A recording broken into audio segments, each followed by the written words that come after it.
ലോകത്തെ ആശങ്കയുടെ മുൾമുനയിൽ നിർത്തി US പ്രസിഡന്റ് ഡൊണാൾഡ് ട്രംപ് ആണവായുധ പരീക്ഷണങ്ങൾ ഉടൻ പുനരാരംഭിക്കുമെന്ന് പ്രഖ്യാപിച്ചത് ആഗോളതലത്തിൽ വലിയ ചർച്ചകൾക്ക് വഴി തുറന്നിരിക്കുന്നു. 1992 മുതൽ അമേരിക്ക സ്വമേധയാ നിലനിർത്തിയിരുന്ന ആണവ പരീക്ഷണ മൊറട്ടോറിയം അവസാനിപ്പിച്ചുകൊണ്ടുള്ള ഈ നയപരമായ മാറ്റം ലോകശക്തികൾക്കിടയിൽ പുതിയ ആയുധ മത്സരത്തിന് തിരികൊളുത്തിയേക്കാം. റഷ്യയുടെയും ചൈനയുടെയും വികസിച്ചുകൊണ്ടിരിക്കുന്ന ആണവ പദ്ധതികളുമായി ഒപ്പം എത്തേണ്ടതിന്റെ ആവശ്യകതയാണ് ഈ അമ്പരപ്പിക്കുന്ന തീരുമാനത്തിന് പിന്നിലെന്ന് ട്രംപ് വ്യക്തമാക്കി. ഈ രണ്ട് രാജ്യങ്ങളും തങ്ങളുടെ പരീക്ഷണ ശേഷി വർദ്ധിപ്പിക്കുമ്പോൾ US കൈയും കെട്ടി നോക്കി നിൽക്കുകയായിരുന്നുവെന്നും ട്രംപ് കുറ്റപ്പെടുത്തി. ട്രൂത്ത് സോഷ്യലിസ്റ്റ് പോസ്റ്റ് ചെയ്ത ഒരു കുറിപ്പിലൂടെയാണ് ട്രംപ് തന്റെ നിർണായക തീരുമാനം ലോകത്തെ അറിയിച്ചത്. മറ്റേതൊരു രാജ്യത്തെക്കാളും കൂടുതൽ ആണവായുധങ്ങൾ US-നുണ്ടെന്നും റഷ്യ രണ്ടാമതാണെന്നും ചൈന പിന്നിലാണെങ്കിലും 5 വർഷത്തിനുള്ളിൽ ഒപ്പം എത്തുമെന്നും അദ്ദേഹം അവകാശപ്പെട്ടു. മറ്റു രാജ്യങ്ങളുടെ പരീക്ഷണ പരിപാടികൾ കാരണം തുല്യമായ അടിസ്ഥാനത്തിൽ നമ്മുടെ ആണവായുധങ്ങൾ പരീക്ഷിക്കാൻ ഡിപ്പാർട്ട്മെന്റ് ഓഫ് വാറിന് ട്രംപ് നിർദ്ദേശം നൽകിയിട്ടുണ്ട്. ഈ പ്രക്രിയ ഉടൻ ആരംഭിക്കും. ഭയങ്കരമായ വിനാശകരമായ ശക്തി കാരണം ഇത് ചെയ്യാൻ എനിക്ക് ഇഷ്ടമുണ്ടായിരുന്നില്ല, പക്ഷേ മറ്റു വഴി ഉണ്ടായിരുന്നില്ല എന്ന് അദ്ദേഹം കൂട്ടിച്ചേർത്തു. 30 വർഷങ്ങൾക്കിപ്പുറം അമേരിക്കൻ ആണവായുധങ്ങൾക്ക് ക്ഷയം സംഭവിച്ചെന്ന വാദമാണ് ട്രംപിന്റെ തീരുമാനത്തിന് പിന്നിലെ പ്രധാന വാദങ്ങളിലൊന്ന്. 1992 അമേരിക്ക അവസാനമായി ആണവായുധ പരീക്ഷണം നടത്തിയത്. അതിനുശേഷം കമ്പ്യൂട്ടർ സിമുലേഷനുകളും സ്ഫോടനമില്ലാത്ത ടെസ്റ്റുകളുമാണ് ആയുധങ്ങളുടെ വിശ്വസനീയത ഉറപ്പാക്കാൻ ഉപയോഗിച്ചിരുന്നത്. കഴിഞ്ഞ വർഷം 2 അമേരിക്കൻ സെനറ്റർമാരായ റോഗർ വിക്കറും ഡെബ് ഫിഷറും വാൾ സ്ട്രീറ്റ് ജേണലിൽ എഴുതിയ ലേഖനത്തിൽ അമേരിക്കയുടെ ന്യൂക്ലിയർ ആയുധങ്ങൾ അപകടകരമാവും വിധം കാലാവധി കഴിഞ്ഞു എന്ന് ചൂണ്ടിക്കാട്ടിയിരുന്നു. സോവിയറ്റ് യൂണിയനെ പ്രതിരോധിക്കാൻ കഴിഞ്ഞ 75 വർഷത്തിലേറെയായി US-ന്റെ സുരക്ഷ ഉറപ്പുവരുത്തിയിരുന്നത് ആണവായുധങ്ങളായിരുന്നു എന്നും എന്നാൽ ഇവ നവീകരിക്കാൻ വേണ്ട പണം അനുവദിക്കാത്തത് വലിയ വീഴ്ചയാണെന്നും അവർ ആവശ്യപ്പെട്ടിരുന്നു.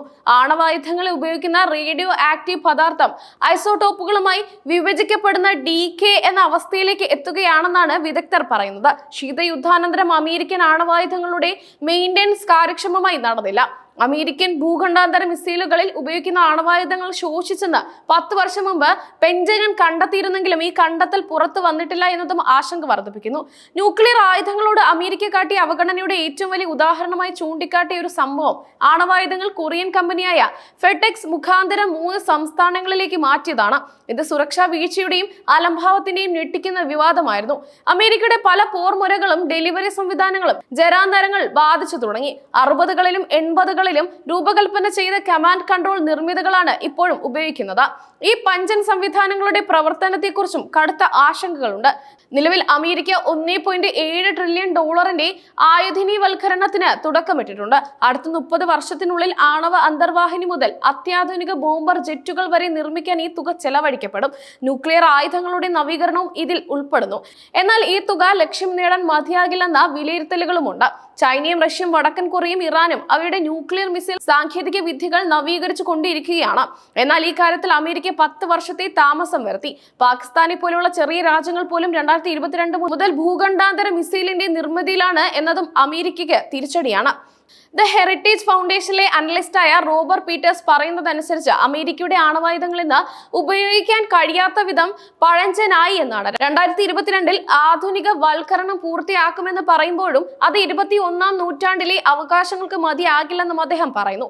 ട്രംപിന്റെ വൈസ് പ്രസിഡന്റ് JD വാൻസ് ഭൗതിക പരീക്ഷണം ഒഴിവാക്കിയ ആയുധങ്ങൾ യുദ്ധസജ്ജമാണെന്ന് ഉറപ്പാക്കുകയാണ് ലക്ഷ്യമെന്ന് പറയുമ്പോഴും ആംസ് കൺട്രോൾ അസോസിയേഷന്റെ ഡാരൽ കിംബാളിനെ പോലുള്ളവർ ഇത് റഷ്യ പോലുള്ള രാജ്യങ്ങളെ പ്രകോപിപ്പിക്കാനും അവരും പരീക്ഷണങ്ങൾ ആരംഭിക്കാനും ഇടയാക്കുമെന്ന് മുന്നറിയിപ്പ് നൽകുന്നു.